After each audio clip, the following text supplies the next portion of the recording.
Hi viewers, this is Keerthana from Politicos. ప్రస్తుతం మనమున్నాము ప్రజావాణి దగ్గర. జనరల్గా ఇక్కడికి వచ్చే బాధితుల్ని చూస్తే వాళ్ళు కంటి నీరు చూస్తే కనుక జాలి లేకుండా ఎవరికి ఉండదండి. ప్రతి మానవత్వంతో ఉన్నటువంటి మనిషి ప్రతి ఒక్కరు కూడా అక్కడ చేర్చుకుంటారు. అసలు ఏమైందో తెలుసుకోవాలి అని అనుకుంటారు. ఇప్పుడు నాతో పాటు మీరు చూస్తున్నారు ఒక 80 ఏళ్ల వృద్ధురాలు ఎక్కడి నుంచో ఇక్కడికి వచ్చింది. 4 పిల్లలు ఉన్నారు. అంటే ఆయన కూడా ఫ్రీడమ్ ఫైటరు. ఆయన కాలం చేసిన తర్వాత తినకు రావాల్సినటువంటి హక్కులు ఏవైతే ఉన్నాయో అవి ఇప్పటివరకు రాలేదని పోరాడుతున్నారు. అసలు ఆవిడ ఎవరు, ఎక్కడి నుంచి వచ్చారు, ఆవిడ కావాల్సిన డిమాండ్స్ ఏంటో కూడా ఆవిడ మాటలో వినే ప్రయత్నం చేద్దాం. అమ్మ నమస్తే. నమస్తే. ఎక్కడి నుంచి వచ్చిరమ్మా? ఇక్కడ మనది సిద్దిపేట సైడ్ మెదక్ జిల్లా ఉండే ఈసారి వచ్చినాక మెదక్ జిల్లా పోయింది, సిద్దిపేట వచ్చింది. ఇప్పుడు ఈ సిద్దిపేట పోయిందా ఉన్నదా అదిలో సిద్దిపేట కలెక్టర్ దగ్గర కూడా పోయినా. ఇక్కడికి వస్తే అమ్మ కలెక్టర్ దగ్గర పోయినాయి అని తీసుకుపోయి 100 రూపాయలు చేతికిచ్చి బస్సులు నిలబెట్టి ఎక్కించి సిద్దిపేటకు పంపించారు. సిద్దిపేటకు పంపిస్తే అక్కడికి పోయినాక నీయాస్ అంటే బిడ్డ టైపు కొడుతుంది. ఇక్కడ కూర్చుంటే ఒక ఆయన తీసుకుపోయి ఈ టైప్ కాడ నిలబెట్టించి అమ్మ టైపు తీస్తుంది. అమ్మ నీకు పాములు పింఛన్ ఇయ్యం అన్నది. ఇయ్యమని అందామా అనొద్దు నేనని. పాములు పింఛన్ ఎందుకు ఇయ్యవు, నీకు డ్యూటీ ఎక్కడది నేను అడగతానికి నాకు చెప్తుంది. నీకు ఎక్కడిది డ్యూటీ, అప్పుడు కాపాడింది ఇప్పుడు డ్యూటీ వస్తుంది మీకు అని చెప్పి అని బయటికి వెళ్ళి వచ్చినాను. బయటికి వెళ్ళి వస్తే పాములు పింఛన్ ఇయ్యని అమ్మన్నది. కలెక్టర్ అక్కడికి వెళ్ళి వచ్చిండు. యాడికి పోయిందో కారులో వచ్చిండు.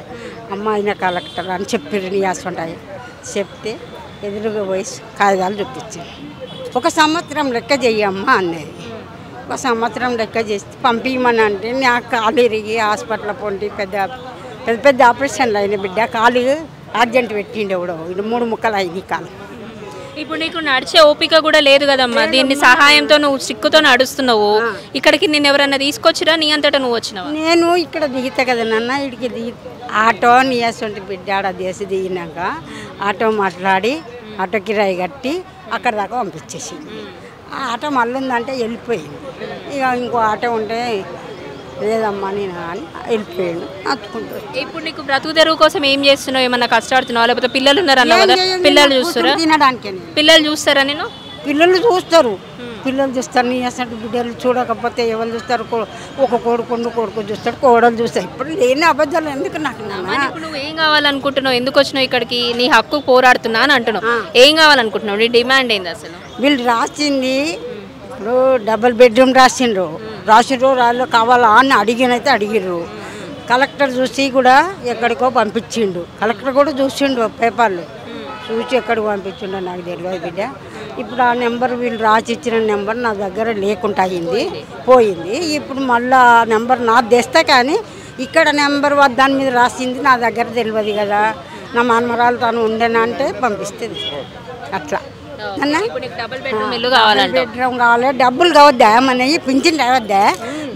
బోర్ అన్నారు, పింఛన్ బోర్ అన్నారు, బాయ్ అన్నారు, మళ్ళా డ్యూటీ అన్నారు, పింఛన్ అన్నారు, ఇవన్నీ అన్నారు. అప్పుడెప్పుడు స్వతంత్ర సమరం వచ్చినప్పుడు ఇందులో ఏ ఒక్కటి కూడా సదుపాయం లేదు. ఇంతవరకు భాష కూడా లేదు. సరే, అప్పుడంటే నువ్వు బాగున్నావు, పని చేసేది చూడు నాన్న. ఇప్పుడు చేతకాని వాళ్ళు నా సెంటర్లో అందరికి వస్తాయి కదా, ఆ 2 పైసలు వస్తాయి అంతే. ఇక నేను ఇట్లా కూర్చొని తినాలి. గిన్నె కూడా ఇట్లా కొంటపోరాదు, ఇట్లా పొయ్యి మీద ఏం పెట్టుకోరాదు.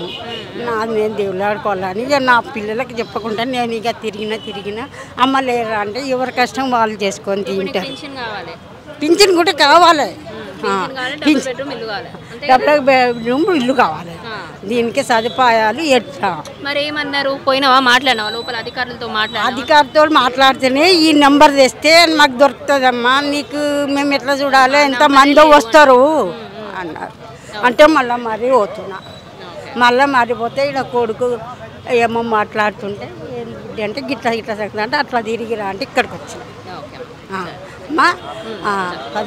సో విన్నాం కదండి. జనరల్గానే వీళ్ళ భర్త అయినటువంటి ఆయన స్వాతంత్ర దినోత్సవం అప్పుడు ఆ టైమింగ్స్లో చాలా ఫ్రీడమ్ ఫైటర్, అన్నిట్లో కూడా పోట్లాడారు. ఆయన హక్కులు ఏవైతే ఉన్నాయో అవన్నీ కావాలనుకొని ఆ రోజు నుంచి ఈ రోజు వరకు కూడా ఈవిడ పోరాడుతూనే ఉన్నారు. అంటే భర్త చనిపోయిన తర్వాత కనీసం రావాల్సినటువంటి డిమాండ్స్ ఏవైతే ఉంటాయో అవి కూడా రాలేదు. పోరాడుతున్నాను, డబుల్ బెడ్రూమ్ ఇల్లు ఇస్తామన్నారు, అది కూడా రాలేదు. పింఛన్ ఇస్తామన్నారు, అది కూడా రావట్లేదు. ఈ 2 ఇస్తే నాకు కాస్త ఆదాయం కూడా దక్కుతుంది, నా కాళ్ళపైన నేను నిలబడగలను, కొడుకు కొడుకు కోడల మీద ఆధారపడి బ్రతకడం నాకు ఇష్టం లేదు అని చెప్తున్నటువంటి ఈ పెద్ద ఆవిడని ఎంతోమంది స్ఫూర్తిగా కూడా తీసుకోవాలి. ఎందుకంటే నార్మల్గా ఒక చిన్న దెబ్బ తగిలితేనే కొడుకు ఈ కోడల మీద ఆధారపడే వృద్ధులు ఎంతోమంది ఉంటారు. బట్ స్టిల్ ఇప్పటికీ కూడా నేను నా కాళ్ళపైన నిలబడతానని చెప్పి నడిచే ఓపిక లేకపోయినా చూస్తున్నాం కదా, ఈ స్టిక్ ఆధారంతో ఇక్కడి వరకు వచ్చి ఆవిడ అభ్యర్థనను ఇక్కడ పెట్టుకున్నారు. మరి అధికారులు ఎలా స్పందిస్తారు, రానున్న కాలంలో వీడు కోరుకున్నట్టుగా డబుల్ బెడ్రూమ్తో పాటు పింఛన్ కూడా ఇప్పిస్తారో లేదో చూద్దాం. ఇది ఇప్పటి వరకున్న అప్డేట్. వీడియో జర్నలిస్ట్ వెంకటేష్ గౌడ్తో Keerthana, Politicos reporting from Prajavani, Hyderabad. Please subscribe to the channel and download the Politicos app from the links in the description.